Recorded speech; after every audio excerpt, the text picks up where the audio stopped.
Okay, so I had a few questions about how the trim method works, so I made this really short video for you guys. Okay, from this JavaScript code, all it's doing is that it's taking whatever we enter, and when we submit, it's going to say user enter this and so on. Okay, let me refresh. Now, let's pretend we're working at Facebook or Instagram, right? And people are posting things, but we don't want them to post something that is nothing, right? User entered empty string. And you don't want them to enter like a bunch of empty strings like that. So how can we do that? Well, one way is trim, but a lot of the time what I see is that people would do if input element dot value is truthy, and then they will run the statement. So let's try this first. Make it look prettier. Save. Okay, so now if we don't type in anything, it doesn't work. Right.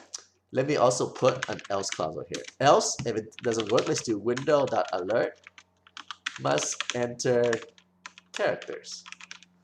All right, save that. Now, if we don't enter anything, this thing pops up, right? If we enter something, user enters something.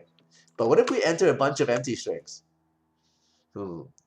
So this does not work because if you have one or more empty spaces, like let's say if your string has one space, it will be truthy.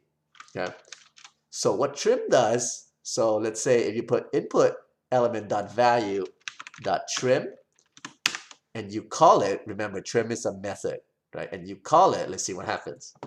So now if we don't put anything, enter characters. If we put a bunch of them, still we must enter characters.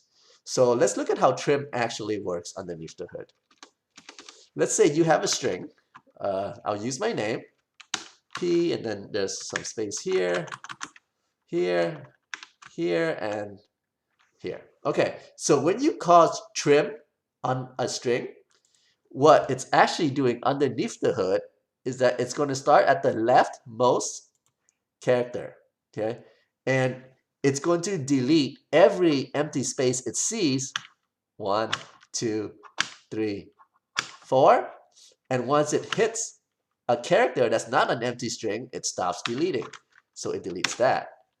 Then it goes to the right, it goes to the furthermost space on the right, and it deletes all of those empty spaces until it hits a character, then it stops. Then this is what you get when you return. Okay, it does not touch anything in the middle. Okay, all right. I hope that was helpful, and you can see why this works, right? Because if we don't put in anything and we trim it like this, and we call trim on it, it's falsy, so this won't run, right? If it's a bunch of this, right, there's no characters, so trim will delete everything on the left and on the right. Okay, but if there is, it will delete everything on the right here, and then there's still a character, so it will be truthy. So that's why this runs. All right, let's move on to the next topic.